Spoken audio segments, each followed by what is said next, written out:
Looking for a way to access your creative side? Maybe you just want to have a little bit of fun in a new way. That's why Omaha Creative Institute was founded. It was started as an initiative of Hot Shops Art Foundation, the 501c3 connected to Hot Shops Art Center in North Downtown Omaha, and it wants to show people everywhere that art can be stress-free and fun. I think that Omaha Creative Institute has been filling a need for acting as a sort of hub for arts activity and arts information in Omaha. It's really been our effort to have art be more accessible. Perhaps the most distinctive thing that is in place now is that we are offering Come Creative workshops to the public, and they're accessible and you can sign up for them online, and they happen almost every weekend. We began with fairly traditional ceramics, glass blowing, some blacksmithing, which was probably our edgiest workshop in the beginning, watercolor painting, acrylic painting, some jewelry making. And then we had people like Mark Gutierrez, who's a ukulele player, say, well, would you do a ukulele workshop? Well, yeah, we'll give it a try. In what has been a sort of traditionally sports town, the arts community has not necessarily been connected to the greater community, and we've clearly seen that by offering these individual sort of appetizer classes, that people are really interested in experiencing it, and this gives people the opportunity to really experience art and not just walk in and view it, but to work at doing it and understand the process. It's very creative, and we're trying to really help build and strengthen the creative capital in Omaha, and to make sure that we do everything we can to retain the creative talent and to attract creative talent to Omaha. Part of attracting new talent to Omaha is being a welcoming city to outsiders. To fulfill this, Omaha Creative Institute has become a resource for people who are traveling to the city on vacations. We're close partners with the Convention Visitors Bureau. And they saw from early on that this is a sort of thing that could draw people to Omaha. And in fact, we've had people that have said, oh, I looked into Omaha and figured out what there was to do, and they've come from Kansas City and Des Moines. And if we're asked to work with a group from out of town, we might have them do some of our workshops in the morning, and then we arrange for them to go to film streams for a screening of fine film in a lovely environment. And so it's really trying to bridge all the arts groups and the part of Omaha that is not currently known for its arts interest. Allowing these out-of-town groups opportunity to experience the arts community in Omaha requires connections with the other arts organizations, which is a position that Omaha Creative Institute relishes. One thing that has evolved, and that is one of the most exciting parts of what we're doing, is being a partner with a lot of different organizations, an active partner. And so we have done a number of projects with film streams, and with we were involved in Omaha Creative Week, and Kaneko was part of that. And BEMAS is sort of one of our closest connectors here. One way that Omaha Creative Institute is currently bringing Omaha together through the arts is in its assistance in the Luigi Waits project. Luigi Waits, as many people know, is a fabulous jazz musician who died a year ago, I think, in April. And so there's an artist, an African-American artist, who has done a wonderful portrait of him, and Edith Weiss, who's a longtime participant in the arts community and was very much responsible for the J. Doe project, got the idea of having a Luigi Waits homage. And so there will be a group of artists, I think it's maybe 20 at this point, that have signed up to do some sort of artwork that honors Luigi.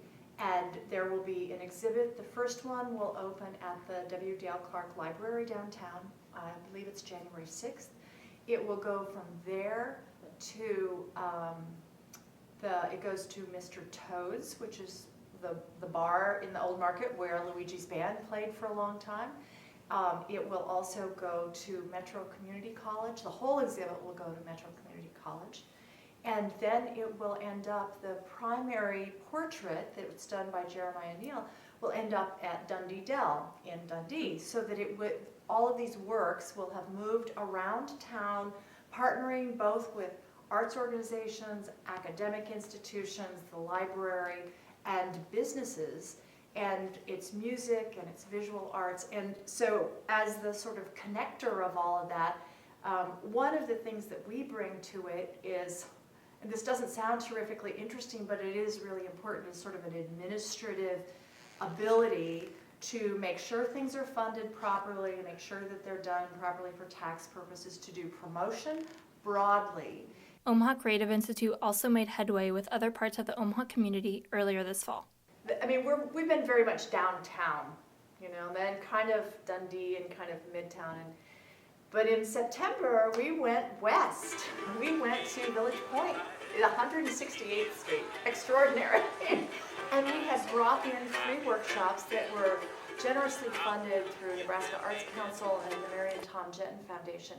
And a whole different group of people were exposed to the kinds of workshops that we offer. And it was really great because there were a lot of families that came and did these things together, whether it was brushstroke painting or watercolor painting or ukulele. There were a couple of teenagers that were doing it with, you know, people that were older, and some in the poetry part of it was partly writing, and then there was another poet who was reading poetry and helping the children understand how do you really get the most out of poetry. To honor all that Omaha Creative Institute has accomplished since its creation in the spring of 2009, it held an appreciation night on November 18th.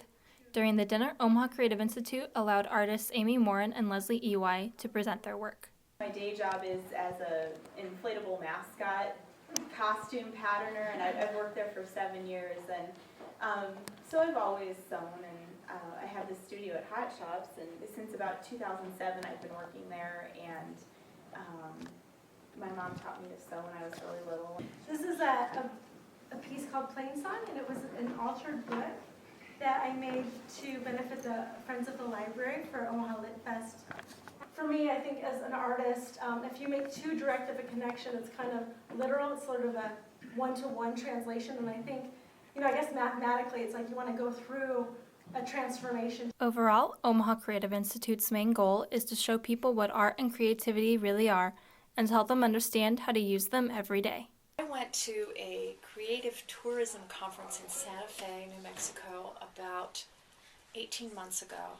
And they had workshops in all kinds of art forms. And I thought, well, I guess if I'm going to be trying to make this happen for Omaha, I should try one myself. And I went to a watercolor class, and I said to the artist/teacher, who was a very accomplished artist, I went up to her before I started, and I said, I have to tell you, I really am not an artist at all. I haven't done any kind of art since I was in elementary school.